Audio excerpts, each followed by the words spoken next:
What came over me to go back to September 30th, 2014 and watch that game again? I have no idea. Absolutely no idea.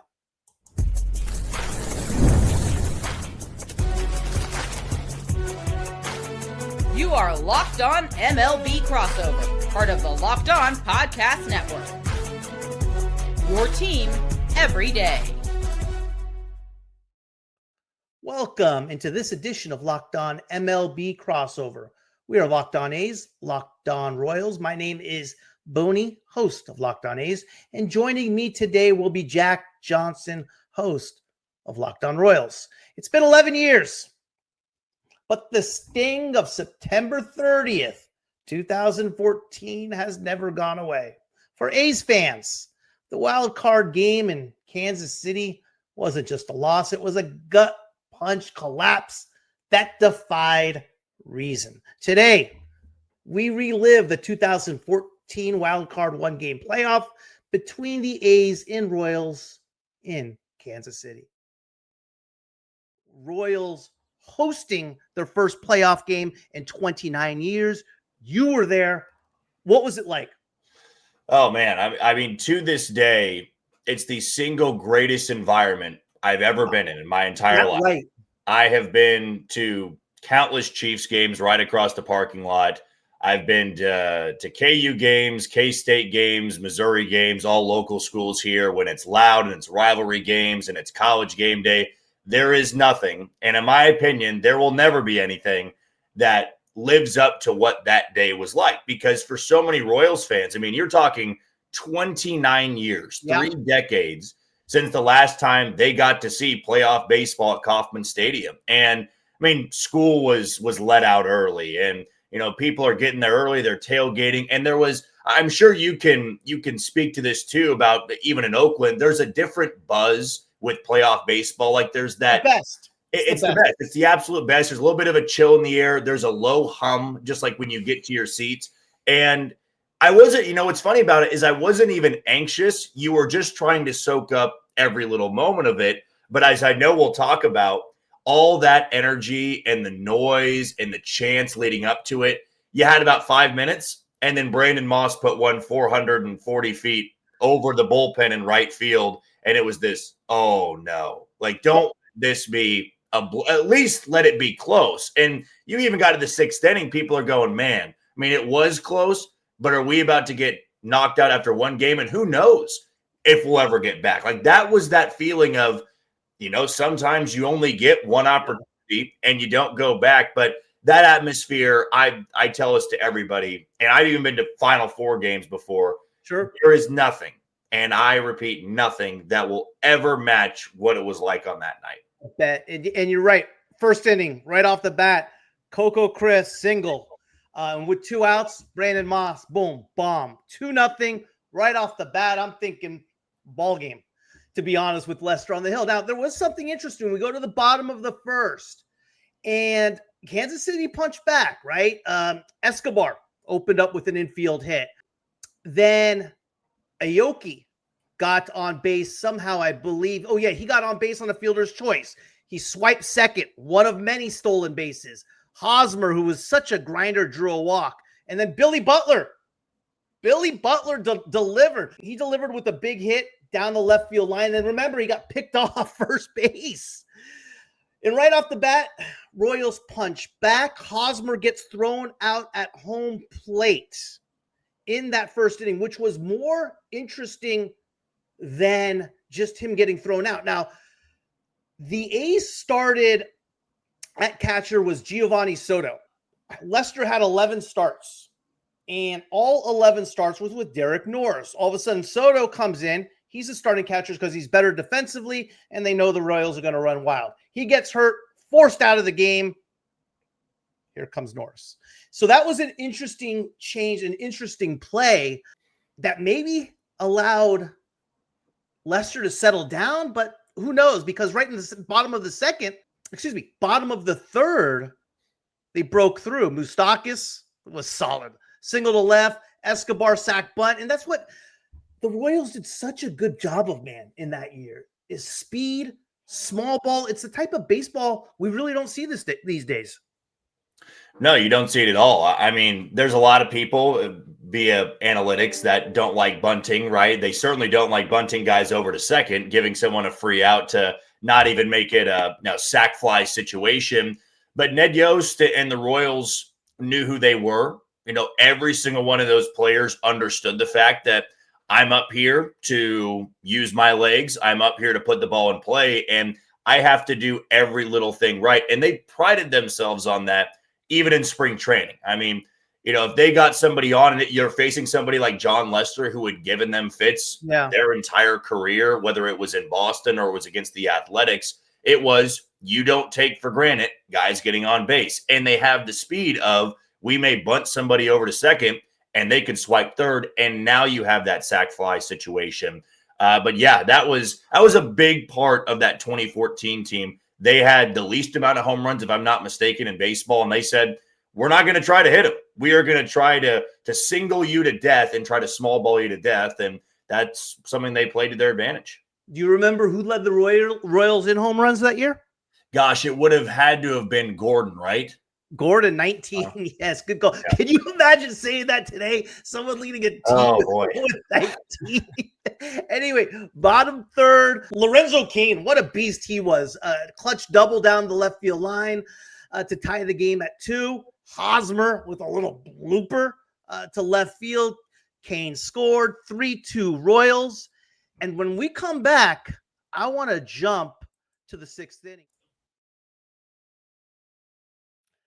This episode is brought to you by PrizePicks. Every day we make decisions, but on PrizePicks, being right can actually get you paid. Don't miss the excitement of this football season with PrizePicks, where it's good to be right. Playing PrizePicks is such a fun, simple way to add more excitement to football. You just pick more or less on player projections, like Josh Allen's passing yards or Saquon Barkley's rushing for a touchdown, and you're in the game. I love how quick it is. You can make your lineup in under a minute. My favorite part, PrizePicks just added stacks. So if I want to ride with a player, I can select their passing yards, rushing yards, and touchdowns all in one lineup. It's also fun to follow other players in the app and copy their lineups with one click. And the new injury reboot feature, if your player leaves early and doesn't return, it won't count against you. Download the PrizePicks app today and use code LOCKEDONMLB to get $50 in lineups after you play your first $5 lineup. That's code LOCKEDONMLB for $50 in lineups after your first $5 lineup. PrizePicks, it's good to be right. Jack, bottom 3, Royals take the lead 3-2. 4th inning and 5th inning, it seemed like Shields and Lester kind of found their groove, no real threats, and we go to the 6th inning. Happy and I can't believe what really happened as I relive this. Sam Fuld opens up the inning with a broken bat single. Donaldson walks. Ned Yost comes out, pulls Big Game James for Yordano Ventura. And at the time, I'm like, yes, bring in somebody else. And then Brandon Moss, bomb, dead center, 5-3 A's. Yes. What did you feel about that move? Oh, that is a move that many Royals fans talk about and say, if the Royals did not come back in that game, that move would have gotten Ned Yost fired. Yes. It would have. In that moment, we all knew how talented Yordano Ventura was. And he had a fastball like no other. I mean, he could sit, especially coming out of the bullpen. I mean, you're talking 101 to 103. Sure. He was going to be amped up. The issue everybody had with it was this is a 23-year-old kid who has only started for the Royals. And, oh, by the way, you have Kelvin Herrera, Wade Davis, and Greg Holland. And it's the 6th inning. These guys can work multiple innings, and this is arguably the biggest spot in the game. I always go back, we talk about fireman situations, and we always think, oh, well, the 9th inning's the biggest spot in the game. No, not necessarily. It can be the 6th inning. It can absolutely be the 6th inning. So to go to Yordano, I remember where we were sitting in the upper deck, we had a great angle of the Royals bullpen, and they used to be in left field. Now they're in right. And the gate swung open. I wasn't paying attention to who was warming up, and I didn't see the screen of who was. But my first assumption was they're bringing in Herrera because it was Herrera, Davis, and Holland, HDH. And when the gate swung open, and it was not only Giordano, but Giordano to face Brandon Moss, everybody went, oh, it was like a groan in the crowd of, right, huh? Are they really bringing in their game 2 starter? It's one thing if it's the second or the third, like Shields gets bombed and they got to get some length out of somebody. And then when that ball was hit, I mean, everybody in the park knew that was going over 2 batters' eyes. And it was on, I want to say 99 or 100. And Moss crushed it. And then that's when, from a few people, that's when the boos started to happen because everybody was so frustrated with that move when you had a 3-headed dragon that was readily available and it's a do or die game. Absolutely. It didn't stop there either, right?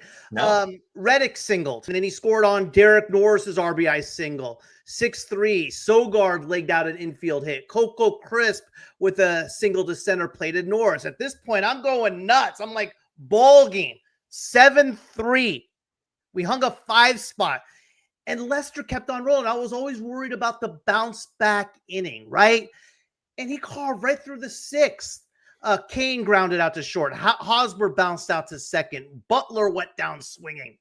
It was beautiful. It was working out absolutely perfect, even through the 7th. And then we get to the 8th. We get to the bottom of the 8th. And it's that man again.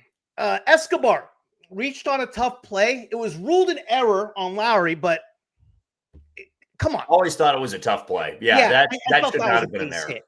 At this point, bottom 8. Are Royals fans losing hope at this time? Are people hitting the exit, or they came back a lot in 14, didn't they? They did, but there just was this sense with Lester on the mound of, I don't know if they're going to be able to overcome 4 runs, and you knew they weren't going to hit any home runs. You knew that it was going to have to be the small ball approach and kind of dinking and dunking. It would basically be in football, you're down by 10 and 14, but you can only run the football, right? You don't have a deep threat, right? You don't have an air raid offense. You have to slow play it a little bit. And I remember that Escobar got on, and then Aoki grounded out, and then Kane singled up the middle. And that brought a few people back to life. You're down 3, still 1 out. Who knows? You got the middle of the order coming up. Then it was, as I was talking about earlier, it was just one by one. Their phrase was keep the line moving. And everybody did such a good job in that lineup of just not becoming that back breaking out. I mean, Billy Butler, a Royals legend. Everybody loved him, but everybody knew that he was a big double play candidate. And I know in that inning, he came up representing the tying run.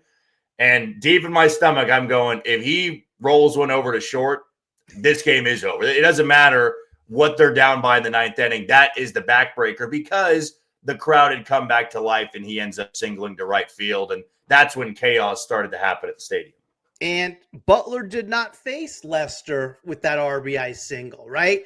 Yep. Escobar gets on to lead off the inning. He steals second. At that point, I didn't care about the steal. Let him go. Let's just get outs. Kane, who is just an absolute killer, singled to drive into Escobar. He swiped second. Then Lester walked Hosmer. It was a 3-2 pitch. I rewatched it. It looked like a strike. I'm saying that now. But Jesus, it was in the pitch zone. It would have been a total tap on the head. Yep. Melvin comes out. I don't know. I mean, yeah, Lester was at 110 pitches. But in 2014, Johnny Lester on the bump. I don't know if I can really complain about the move. He brings in Luke Gregerson, who was good all year long. Butler ripped an RBI single to right. Terrence Gore comes in. He steals second, of course. And he comes home on a wild pitch by Gregerson. 7-6. 7-6. But, I mean, the Royals could have easily tied it or taken the lead that inning. They had first and third, and he got Salvador Perez to strike out.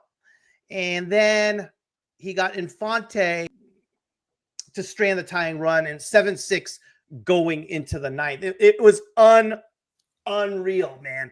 Unreal. When we come back, I guess we're going to finish off this chaotic, absolutely unbelievable game for the Royals and nightmarish game for the A's. Up next. The NFL season is here, and FanDuel has an offer you don't want to miss. Right now, new customers can bet just $5 and get $300 in bonus bets if you win. That's right. Pick a bet, put down $5, and if it hits, you will unlock $300 in bonus bets to use across the app. I love how FanDuel gives me so many ways to play. I've built parlays, tried player props, and even followed the live lines during games. It makes watching football even more exciting when you have got a little something riding on the action. Whether you are a casual fan or love diving into the stats, FanDuel makes the game day experience so much better. So what are you waiting for? Visit FanDuel.com to download the FanDuel app today and get started. Thank you for making Locked On A's and Locked On Royals your first listen every day. For your second listen, find the all-night Locked On MLB Game Night every game, every night, until a World Series champion is crowned. You will get local analysis on a national scale. Find MLB Game Night on Locked On MLB on YouTube or wherever you listen to your podcasts. Jack, what was going on in the stadium in the 8th inning there? Well, I mean, it was loud as heck, that's for sure. I mean, when it was first and third, it was a Mardi Gras-like atmosphere. But then as you brought up, Gregerson gets 2 Ks to end that inning. Yeah. And it was this, now you're still down 1 where that's a golden opportunity to at bare minimum tie this game. And who do you get to hand it off to in the 9th? You get to hand it off to Greg Holland. So if you were to tie that game, erase the 4-run deficit, and now you feel that, it's in the bag. You're going to be able to walk this off. It's fate. It's destiny that's how it's supposed to happen. But then for those 2 guys to go down, I mean, Salvador Perez, I know we'll get to him in that moment. People were upset with Salvi in that game. Really? Wow. Oh, yeah. I mean, he struck out 3 or 4 times. Yeah. He was over. I mean, and Salvi's always been this way, even now in his 30 home run season. He swings at everything. I mean, there has never been a ball in the left-handed batter's box in the dirt he hasn't loved. He's a bad ball hitter, and that's also what's made him successful in this game and successful in his career. Sure. Is that because he's so used to swinging at those pitches, he's strong enough to eventually connect on a few of them. But in that game, it was, please just lay off some of these. They're not going to throw you a strike. And he was a younger hitter at the time, and people of that inning who they were most frustrated with, it was him. They were upset with him for sure. You mentioned the 9th, Holland coming in. What was interesting is the A's loaded the bases in the 9th.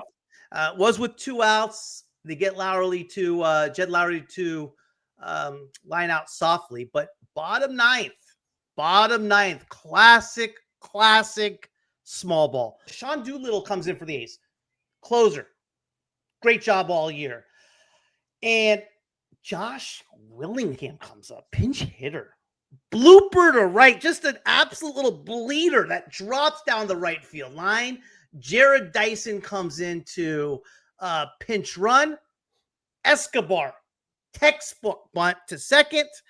And on a 3-1 count to Aoki, Dyson swipes third, which was just a gutsy move. Aoki, deep fly ball to right. I mean, that was actually a shot. Reddick caught that at the wall. Crowd's going absolutely nuts. And if you remember, they tie the game on the sac fly by Aoki. Kane hit an absolute bullet to shortstop to end the inning. 7-7.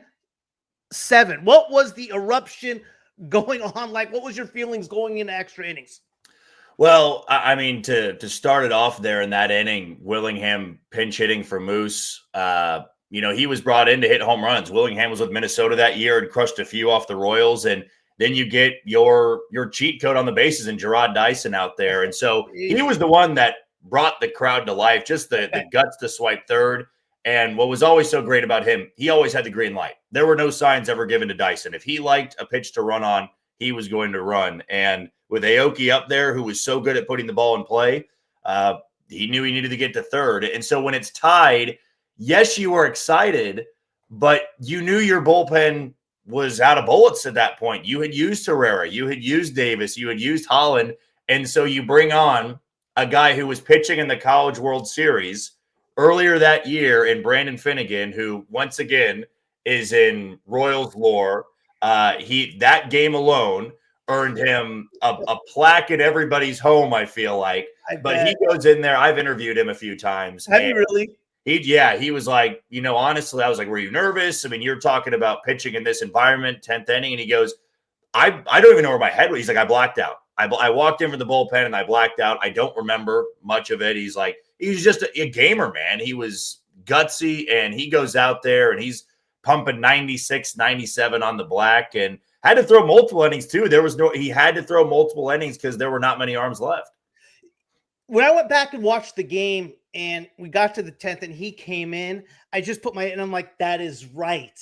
That is right. I think he was the 2 overall pick that year, something like that. He was a little bit later because the Royals in 13 were 86 and 76. So I want to say he was late teens, early 20s. Gotcha. Out of TCU. And yes, just a few months earlier, he was pitching. And all of a sudden, they brought him in one of the biggest stages, and the guy just absolutely dealt. We get to the bottom 10. Royals had the winning run in scoring position, couldn't cash in. 11th inning, nothing by the A's. And again, the Royals had a shot in the bottom 11 as well. And 90 feet away. But we get to the 12th. Josh Reddick drew a leadoff walk. Lowerly dropped a sac bunt to move him to scoring position. And that ended Finnegan's night. Jason Frazier came into the bullpen. Did you like that move? I mean, Finnegan was on his 3rd inning, I believe. Yeah, it's funny. I liked the move, but there really was nobody left. It was funny. I was, reliving that game. I'm going, could I have nitpicked anything? Oh, why go to Frazier there? But it was a moment of is like who else at that point? It's him or position players, I guess. So with a former Royal and Alberto Callaspo coming up, it was like, okay, he's a switch hitter. I mean, I don't remember the splits at the time if he was better from the left or better from the right, but Finnegan had done all he needed to do. Like for a rookie who had maybe 8 innings to his big league career, he did all he could. And so Jason Frazier, another deadline acquisition, he was somebody that they trusted in that spot and really had to trust in that spot. Yeah, absolutely. And Frazier, when he came in before that, wild pitch, right, to Reddick, to Callaspo, and Reddick advanced to 3rd, which was a big play. And I believe 2 pitches later, Callaspo line drive to left field, 8-7 A's. I'm going nuts. Bottom 12, A's stick with Otero, who I liked. He was good all year long for the A's. And again, when you're going to a game like this, there's not much else in the bullpen you're going to call for. You're going to go with what you got. But I liked who we got in that situation. And what I really liked about it was Lorenzo Cain opened up the inning, just grounding out, just a nice, simple ground out. Okay, here we go. Then Hosmer. Right off the bat, I thought it was out. Did you think that was getting out of the ballpark? It was, from my angle, I actually thought it was going to be caught at the wall.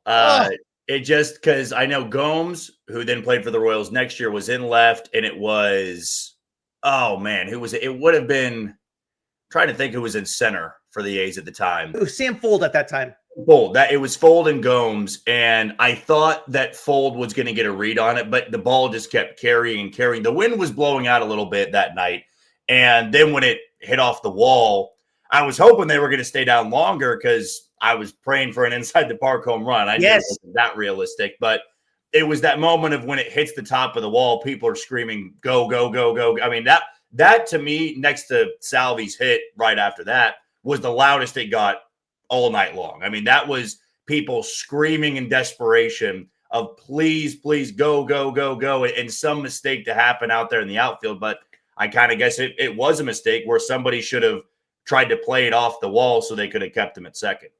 Well, before the Perez hit, Christian Colon, I mean, high chopper, infield single. Come on, man. Hosmer scores, ties the game at 8, and then the A's go to the bullpen, bring in Fernando Abad, gets Alex Gordon to foul out. 2 outs. Okay, here we go. Then they only had him face one hitter because he was this lefty specialist to face Gordon. They bring in Jason Hamill. Cologne, this again, a play that I look back on. At this point, the Royals are 6 for 6 stealing bases. They didn't pitch out once. They pitched out when Cologne was on the move. They pitched out. They finally got it right. And Derek Norris drops the ball. Unreal. 2 pitches later, Salvador Perez, you talked about it, chasing bad pitches, reached across the plate and ripped the double down the left field line. Cologne walked it off. And yeah, one of the wildest games October's ever seen, man. You know, I'm sure you've already known this before, but I know for Royals fans, it's always talked about not so much the pitch out, the drop. That's funny enough, that gets lost in a lot of this talk is Derek Norris having Christian Cologne dead to rights, who, by the way, Cologne had 2 postseason at-bats in his career. It was that game-tying single in the 12th, and then he had the go-ahead hit in the World Series in 2015 off Addison Reed in New York against the Mets. So batting average of 1,000. But on that play, so when Salvy's up, for whatever reason, and I believe it was with 2 strikes, Donaldson moved off the line and closer towards short. Yeah, that's and right. And so then Salvy, if he didn't, which you don't blame Donaldson or the A's, with 2 strikes, you're kind of hoping that you're going to throw this pitch here. He's going to roll it right to you. Let's get to the 13th. Because really at that point, if it went to a 13th inning, I don't know who the Royals could have turned to. They would have had to have thrown Jason Vargas or Jeremy Guthrie and burned not only their game 2 starter, but now their game 3 starter if they were to win, and they had to go to Anaheim after that. But that's something a lot of Royals fans talk about is Donaldson moved a step or 2 over where then very next pitch, Salvy lines it where he was. And, you know, there's not many hits that happen like that where you reach out that far and you almost get that perfect curl down the line. But as I said, for the Royals, who had not been in the postseason for 3 decades, basically, it just felt like a destiny moment for them. You know, that 2014 year, the reason I tell people that it was more fun is that you were experiencing it for that. That was my first experience of postseason baseball, and they swept their way to the World Series. Like, you were talking about a team that was awful my entire life getting there, and then they sweep their way to the Giants. And, you know, you talk about not wanting to relive a game. Like, you are a bigger man than me watching that back. I can never go back and watch Game 7. I just can't. And it wasn't even a collapse, but it's that pain of, man, you were right there.